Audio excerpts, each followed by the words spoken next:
2007-এর পর বাংলায় ফিরছেন তসলিমা নাসরিন। 2 দশক পর পশ্চিমবঙ্গে ফিরছেন সাহিত্যিক। আজই কলকাতায় বাংলাদেশের নির্বাসিত লেখিকা। আগামীকাল রবীন্দ্র সদনে অনুষ্ঠানে যোগ দেবেন। প্রকাশিত হবে তসলিমার আত্মজীবনী। 2007-এ কলকাতা ছাড়তে বাধ্য হয়েছিলেন তসলিমা। 2007-এর নভেম্বরে তাঁর বইকে কেন্দ্র করেই বিক্ষোভ ছড়ায়, আর এরপরই কলকাতা ছাড়তে হয় তসলিমাকে। গত জামানায় বারবার অনুরোধেও তাকে কলকাতায় ফেরানো হয়নি। বিজেপির সরকারের আমলে এবার ঘরে ফেরা।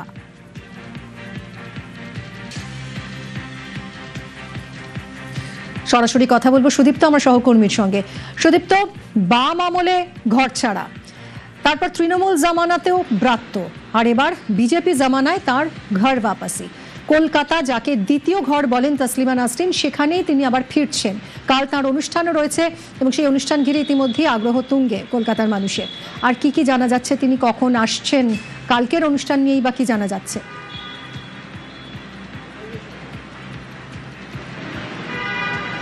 দেখো, দীর্ঘ অপেক্ষা, বলা চলে 20 বছরের অপেক্ষা, যা এবং এই অপেক্ষা কাটিয়ে আর কিছুক্ষণের মধ্যে, মোটামুটি আর 1-2 ঘন্টার মধ্যেই কলকাতা শহরে পা রাখবেন লেখিকা তসলিমা নাসরিন। তিনি বিভিন্ন লেখায় তিনি বলেছেন যে তার শহর, প্রিয় শহর কলকাতা। এমনকি তার যে লেখা কবিতা প্রশ্ন, সেখানে তিনি বলেছেন, জীবিত নেবে না আমাকে শহর, মরলে নেবে তো প্রিয় কলকাতা।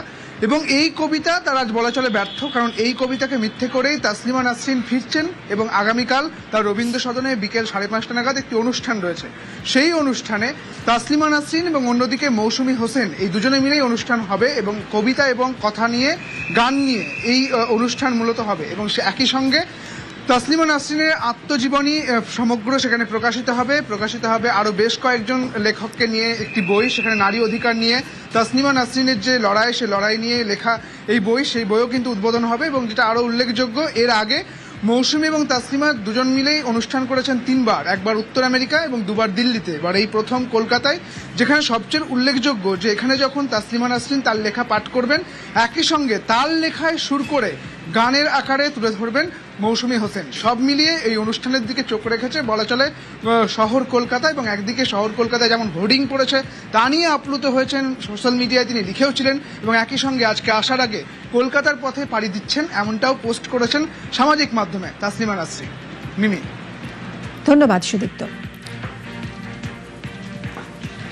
ফেসবুকে পোস্ট করেছেন তসলিমা নাসরিন, উচ্ছ্বসিত তিনিও, ফিরছেন তার ঘরে। কলকাতা রয়েছে অপেক্ষায়, 18 বছর 8 মাসের অপেক্ষা, এবার লজ্জা মুক্তির পালা।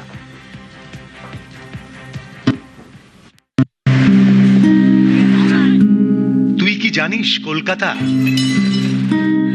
তোর জন্য লিখতে পারি পাতার পর পাতা।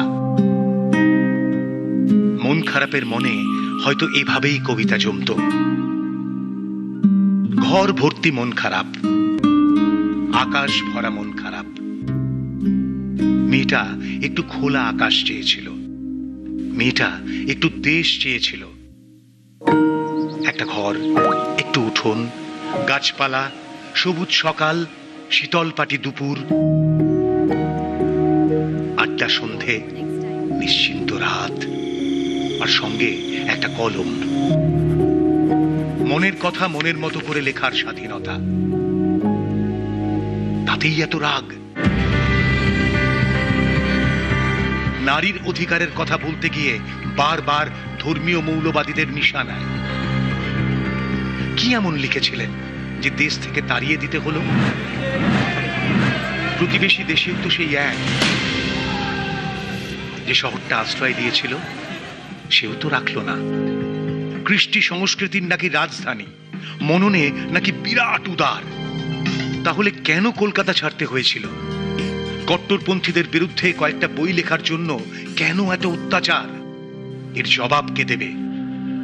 এত বছর পেরিয়ে গেল, উত্তর মেলেনি। সময় বয়ে গিয়েছে, সময়ের চাকা আবার ঘুরছে। এবার ফেরার পালা, কলকাতায় ফেরার পালা।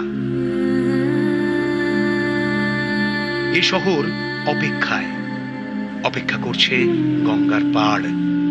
মেয়েবেলা হয়তো গিয়ে নদী পাড়ে বসবে, গঙ্গার পাড় মনে করিয়ে দেবে বুড়ি গঙ্গার কথা। লেখক হাঁটবেন ট্রাম লাইন ধরে। সেদিন রাধাচূড়া কৃষ্ণচূড়ার কথোপকথন কলেজ স্ট্রিট মোড়ে। কফি হাউসে আড্ডা হবে জমাটি। মনে পড়বে ময়মনসিংহের মাটি। এ শহরের গন্ধে দেশের গন্ধ। হয়তো মনে পড়ে যাবে মায়ের আঁচলের গন্ধ। এ শহর জানে যা পানি তাই জল। লজ্জার ইতিহাস পিছনে ফেলে এবার শুধু এগিয়ে চল। নিউজ 18 বাংলা।